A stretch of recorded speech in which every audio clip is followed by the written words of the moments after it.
கிறிஸ்துவுக்குள் பிரியமானவர்களே, மீண்டுமாக இந்த காணொளி மூலம் உங்களை சந்திப்பதில் மிக்க மகிழ்ச்சி எடுக்கிறேன். இயேசு கிறிஸ்துவின் இனிதான நாமத்தினாலே உங்கள் யாவருக்கும் என் அன்பின் வாழ்த்துக்களை தெரிவித்துக் கொள்கிறேன். இந்த நாளிலும் இந்த புனித வெள்ளி அன்று காலை வேளையில் உங்களை சந்திப்பதில் மிக்க மகிழ்ச்சி அடைகிறேன். விசேஷமாக இயேசு கிறிஸ்து நமக்காக இந்த உலகத்திலே பிறந்து நமக்காக பாடுபட்டு சிலுவையிலே மரித்து 3ஆம் நாள் உயிரோடு எழுந்தார் என்று சொல்லி இப்படிப்பட்டதான நாட்களை நினைவு கூறும்படியாக நம்முடைய முன்னோர்கள் இப்படிப்பட்டதான ஒரு நாளை என்ன செய்திருக்கிறார்கள், ஏற்படுத்தியிருக்கிறார்கள். ஆகவே அந்த நாளை நாம் ஒவ்வொரு ஆண்டும் என்ன செய்து கொண்டிருக்கிறோம், அனுசரித்து கொண்டு வருகிறோம். ஆகவே இந்த நாட்களினுடைய தப காலங்கள் முடிவுக்குள்ளாக நாம் வந்திருக்கிறோம். இந்த புனித வெள்ளியில இயேசு கிறிஸ்து சிலுவையில பேசின அந்த 7 வார்த்தைகளை ஒவ்வொரு ஆண்டும் நம்ம என்ன செய்து கொண்டிருக்கிறோம், தியானித்து கொண்டிருக்கிறோம். ஆகவே இந்த நாட்களிலே விசேஷமாக இந்த சிலுவையில பேசின 7 வார்த்தையை நாம் கேட்பதற்கு முன்பதாக ஒரு முன்னுரையாக சில வார்த்தைகளை உங்களோடு கூட நான் பகிர்ந்து கொள்ள ஆசைப்படுகிறேன். 7 வார்த்தைகளும் இந்த நாளில் ஊழியக்காரர்கள் பேச இருக்கிறார்கள். முன்னுரையாக சில பகுதியை மட்டும் உங்களிடத்தில் நான் பகிர்ந்து கொள்ள ஆசைப்படுகிறேன்.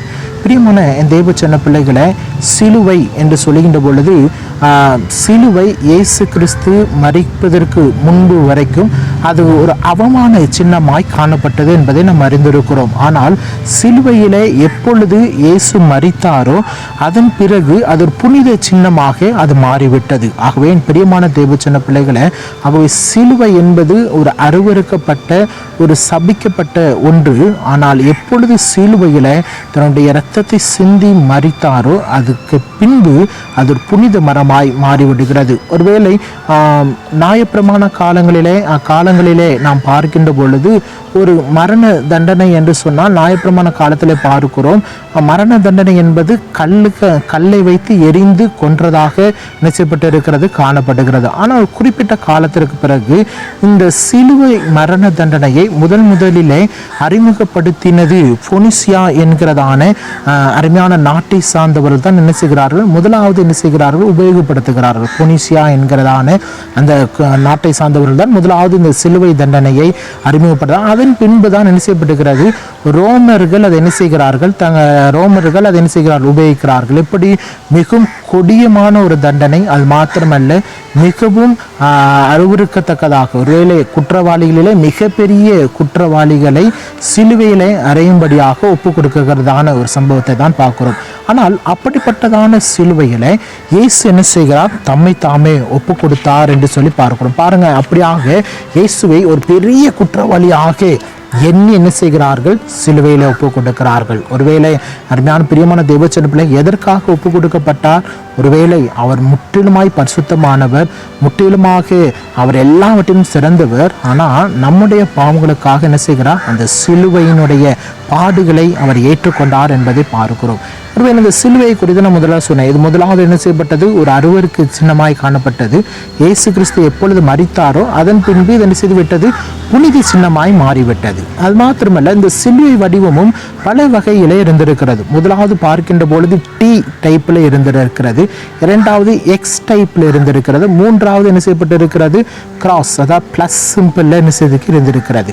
இப்படி பல வடிவமைப்புகள்ல இருந்திருக்கிறது. இது எல்லாமே என்ன செய்யப்பட்டிருக்கிறது, அந்த மரத்திலே கொடுக்கப்படுகிற அந்த தண்டனையாக இருக்கிறது. அப்படிப்பட்டதில் இயேசு கிறிஸ்துவானவர் என்ன செய்கிறார், நமக்காக என்ன செய்கிறார், கிராஸ் வடிவத்தில் இருக்கக்கூடிய, பிளஸ் வடிவத்தில் இருக்கக்கூடிய மரத்தில் ஆண்டவருக்கு என்ன செய்யப்படுகிறது, தண்டனை கொடுக்கப்படுகிறது. அருமையான தேவச்சன பிள்ளைகளை, இயேசு கிறிஸ்து நமக்காக அந்த சிலுவையை சுமந்து கொண்டு போகிறார். ஒருவேளை அந்த சிலுவையினுடைய பளு சுமார் 150 கிலோக்கு மேற்பட்ட ஒரு பளு என்று சொல்லப்படுகிறது. ஆகவே அவ்வளவு பளுவை தூக்கி கொண்டு என்ன செய்கிறார், கொல்கதா மலைக்கு கடந்து சென்றார். என் அருமையான தேவச்சன பிள்ளைகளை, இந்த புனித வெள்ளியில நாம் நினைவு கூறுகிறதான காரியம் சிலுவையில 7 வார்த்தைகள் மாத்திரமல்ல, அவர் நமக்காக எவ்வளவு பாடுகளை பட்டார் என்பதையும் இருக்கிறது, நினைவு கொள்ள வேண்டியிருக்கிறது.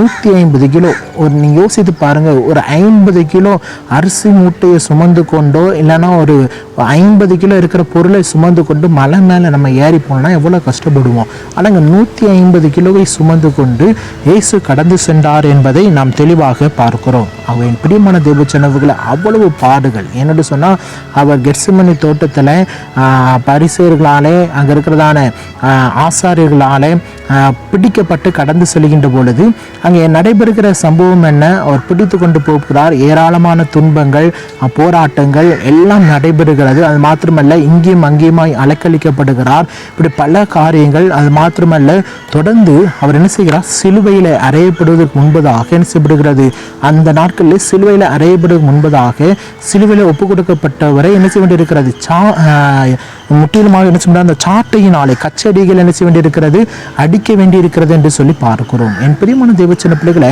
அந்த கச்சையை கொண்டு அடிக்கின்ற பொழுது அந்த கச்சையினுடைய முனியில என்ன செய்யப்பட்டு இருக்குமாம், அருமையான கொக்கி போல அது இருக்கும் என்று சொல்லி தெளிவாய் போடப்பட்டிருக்கிறது. ஆகவே என் பிரியமான தேவச்சன பிள்ளைகளை, இந்த நாட்களில் அப்படிப்பட்ட அந்த கொக்கியின் மூலமாக அவர் அடிக்கப்படுகின்ற ஒவ்வொரு அடிக்கும் சதையோடு பித்து வருகிறதை நாம் பார்க்கிறோம். ஆகவே என் பிரியமான தேவச்சன் அவ்வளவு பாடுகள், அவர் சிலுவையை சுமந்து கொண்டு போவதுக்கு முன்பதாகவே அவ்வளவு அடிக்கப்பட்டு ரத்தம் வீணாய் சிந்தி இவ்வளவோ பாடுகள், எவ்வளவோ காயங்கள். நாம் இன்றைக்கு அப்படிப்பட்டதான காயங்களோடு ஒரு சுமையை சுமந்து கொண்டு மலைக்கு கடந்து செல்ல என்று சொன்னால் அது எளிதான காரியம் அல்ல.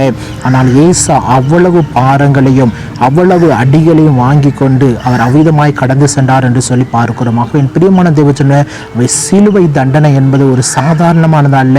ஏதோ ஒரு 3 மணி நேரம் உட்கார்ந்து அதை போல ஒவ்வொரு நாளும் அவர் நமக்காக அவ்வளவு பாடுபட்டார் என்கிறதான எண்ணமும் சிந்தனையும் நமக்குள்ளாய் காணப்பட வேண்டும். ஆகவே என் பிரியமான தேவச்சன பிள்ளைகளை, இன்றைக்கு இந்த சிலுவையில ஆண்டவனுடைய வார்த்தை கேட்கும், இந்த சிலுவை எதை நம்மளுக்கு மையப்படுத்துகிறேன்னு சொன்னால் 3 காரியத்தை மிக சுருக்கமாக இடத்தில் சொல்லப்படுகிறேன். சிலுவை தண்டனை ஏற்றுக்கொண்டதன் மூலமாய் ஆண்டவர் என்ன செய்கிறார், நம் மீது எவ்வளவு அன்பு வைத்திருக்கிறார் என்பதை வெளிப்படுத்துகிறார் என்று சொன்னால், யோவான் 3ஆம் அதிகாரம் 16ஆம் வசனத்தில் சொல்லியிருவோம், தேவன் தம்முடைய ஒரே பேரான குமாரனை விசுவாசிக்கிற எவனோ அவன் கெட்டு போகாமல் நித்திய ஜீவனை அடையும்படிக்கு அவரை தந்தருளி இவ்வளவாய் உலகத்தில் அன்பு கூர்ந்தார். ஆகவே சிலுவையில அவர் தன்னை முற்றிலுமாக நம்மை அதிகமாய் நேசித்தபடினால்தான். ஆகவே அதில் பேசுகிற வார்த்தைகளாக இருக்கட்டும், சிலுவையில் சொல்லப்படுகிற ஒரு அன்பின் வார்த்தைகள் நம்மீது கொண்டிருந்த அன்பு. ஆகவே அந்த அன்பின் சொர்பமாக தான் அவர் தம்மையே என்ன செய்கிறார், சிலுவைகளை ஒப்பு கொடுத்தார் என்பதை பார்க்கிறோம். ஆகவே நம்மளை பாதாளத்தில் நாம் விழுந்து போகாதபடிக்கு நம்மளை விடுவிக்கும்படியாக ஒரு அன்பின் அடையாளமாக அது காணப்படுகிறது. அவர் சிலுவையிலே மரித்த முதல் காரியம், பிரியமான தேவச்சன், நம் மீது வைத்திருந்த அன்பின் வெளிப்பாடை அவர் தெளிவாக அதில் காண்பிக்கிறதாய் காணப்படுகிறார். ஆகவே பிரியமான தேவச்சன பிள்ளைகளை, அப்படிப்பட்டதான ஒரு அன்பு நாமும் என்ன செய்ய வேண்டும், எப்படி இயேசு நம் மீது அன்புள்ளம் காணப்பட்டாரோ அதே போன்ற அன்பின் வார்த்தைகளாக நாமும் அந்த அன்பிலே எப்பொழுதும் அர்ப்பணிப்போடு கூட காணப்பட வேண்டும். இரண்டாவதாக பார்க்கிறோம், அவர் முற்றிலுமாக கீழ்ப்படிந்தவராக, அது ஒரு கீழ்ப்படிதலின் வார்த்தை என்று சொல்லிக்கொள்ளலாம். பிலிப்பியர் 2ஆம் அதிகாரம் 8ஆம் வசனம் சொல்லுகிறது, அவர் மண் சுரூபமாய் காணப்பட்டு மரண பரியந்தமும், அதாவது சிலுவையில் மரண பரியந்தமும் கீழ்ப்படிந்தவராகி தம்மை தாமே தாழ்த்தினார் என்று சொல்லி பார்க்கிறோம். பாருங்க, பிதாவினுடைய வார்த்தைக்கு கீழ்ப்படிந்து முற்றிலுமாய் அவர் அர்ப்பணித்தாரே. பாருங்க, பிதாவினுடைய வார்த்தை கீழ்ப்படிது. அப்போ நான் இதன் மூலமாக ஆண்டவர் கற்றுக் கொடுக்கிறதா, முதல்ல என்ன செய்யணும், அன்பு குணம் இருக்கணும். இரண்டாவது என்ன செய்ய வேண்டும், கீழ்ப்படிதல் இருக்கணும் என்பதை ஆண்டவர் கற்றுக் கொடுக்கிறார். தந்தையின் வார்த்தைக்கு கீழ்ப்படிந்து அவ்விதமாக அவர் கீழ்ப்படிந்து கடந்து சென்றார். பிரியமான தேவச்சன பிள்ளைகளை, அதே போல் இன்றைக்கு உங்களுக்கும் எனக்கும் அதே போன்ற ஒரு கீழ்ப்படிதல் இருக்க வேண்டும். கர்த்தர் நம்மளுக்கு எதுக்காக இந்த உலகத்தில் அனுப்பினாரோ அந்த பணியை செய்யக்கூடிய ஒரு அர்ப்பணிப்போடு அந்த கீழ்ப்படிதலோடு கூட நாம் காணப்பட வேண்டும்.